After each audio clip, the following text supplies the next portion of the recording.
ቤዛ ዶክተሩን ለመሸወድ እየሞከረች ነው። አዴ ግን ይህን ነገር ያደረገችው ቤዛ እንደሆነች ነው እየነገረችው። ገጀራውና ቤዛ በተጣሉበት ሰዓት ላይ ዶክተሩ ቤዛ ብሎ ጠርቷት ከመኪናው ወርዶ ስታየው ክው ነበር ያለችው። ምክንያቱም የተፈጠረ ነገር እንዳለ ስለምታውቅ መድኃኒት ሰጥተውታል። ያንን መድኃኒት ለምንድን ነው የሰጡት? ምን ሊያደርጉበት? በጣም ግራ የሚያጋባ ነገር ተፈጥሯል። ሰላም ውድ የተከበራችሁ የቻናል ተከታታዮች እንዴት ናችሁ? ከኔ ጋር ሁሉ ሰላም ነው። ሰላማችሁ ይብዛልኝ ባላችሁበት ውድ ቤተሰቦቼ። ለዚህ ቻናል አዲስ ከሆናችሁ እንደተለመደው ሰብስክራይብ ነካ ነካ እያረጋችሁ ላይክ እያረጋችሁ ጀምሮ ማለት ነው ቪዲዮውን ሀባይቦች። እንግዲህ ተወዳጁ የአደይ ድራማ በተለመደው ሰዓት ተለመደው ተለቋል። ነገሮች በጣም አወዛጋቢና ግራጋቢ ሁኔታ ላይ ደርሰዋል።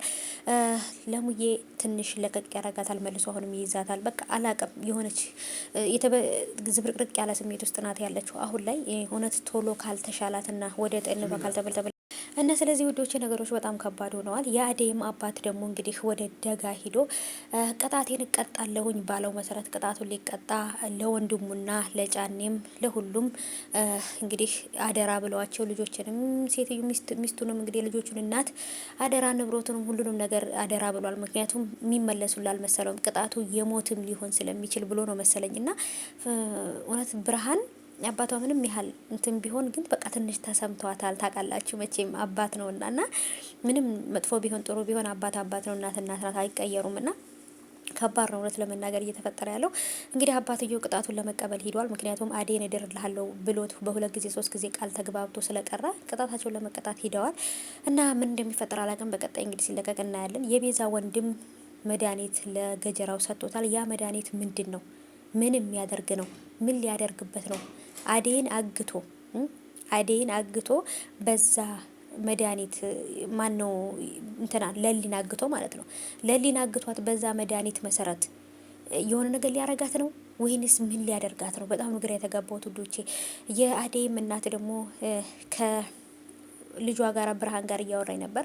እኔ አዴይና ዴቭ ቢጋቡ ጠልቻ አይደለም፣ ግን ደግሞ አንቺ የምትወጂው ሰውና እህትሽ ባልና ሚስት ሆነው አብረው በምታያቸው ሰዓት አንቺ ህመምሽ ይጨምራል፣ ትታመም ያለሽ ያንቺ ህመም ስለሚጨምርና እህትሽ ጋር የሆነ ነገር ይፈጠራል ብዬ ነው ብላ ነበር ያለቻት። ሲጀመርም አዴይና ዴቭን እንዲጋቡ ሳትፈልግ ቀርታ ሳይሆን እናቲቱ በሁለቱ ልጆች መሀል የሆነ ነገር ይፈጠራል ብላ አስባ ነው። እና ከባድ ነው ብቻ እንግዲህ መጨረሻቸው ምን እንደሚሆን አብረን የምናይ ይሆናል ማለት ነው። እውነት ለመናገር ግን ዴቭና አዴይ መጋባት አለባቸው። ምክንያቱም በጣም ብዙ መስዋዕት ተከፋፍሏል ለዚህ ለፍቅራቸውና ስለዚህ ውዶቼ አዴይም እንግዲህ የጓደኛዬ እንትን መሆን ዶክተሩም የአዴይ መድኃኒት ለሊ መድኃኒት ስለተቀየረ ነው። ስለዚህ እሷ እንደዚህ የሆነችው በእናንተ ስህተት ነው እንዴ ምናምን ብላ ስትለው አዎ ነበር ያለው።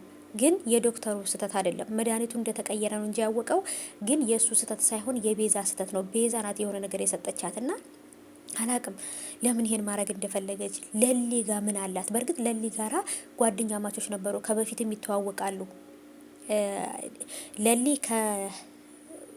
ኤላ ጋር ፍቅረኛሞች እያለች እና ቤዛ ደግሞ ከባርኮት ጋር ፍቅረኛሞች እየነበሩ በደንብ ይተዋወቃሉ። አብረው ነው የተማሩት እና ቢሆንም ግን ደግሞ ቤዛ መጥፎ ጸባይ ስለነበራት ብዙ ሰው አይወዳትም ነበር ቤዛን። ሩታ ራሱ ምርጥ ጓደኛሞች ነበሩ ከሩታ ጋር ራሱ ማለት ነው እና በፊት ላይ ግን ያንን በቀል ነው የያዘችው። ምን አድርጋት ነው ለሊን እንደዚህ መበቀል የፈለገችው? ከዚህ በፊት በእርግጥ የተፈጠረ ነገር አለ። በጥፊ ተመታተዋል፣ ብዙ ነገር ተፈጥሯል። ለዚህ ነገር ነው ወይንስ በቀል የምትበቀለው አላቅም። አዴይ ባትመጣ ግን ይሄ መድኃኒቱን ራሱ ዶክተሩ ሊያውቅ አይችልም ነበር ማለት ነው። አሁን በደንብ አድርጎ ከተጣራ ይሄ ሁሉ ነገር ሚስጥር ወይንም የዚህ ሁሉ ችግር ፈጣሪ ይቺ ቤዛ ሰይጣን እንደሆነች ይታወቃል።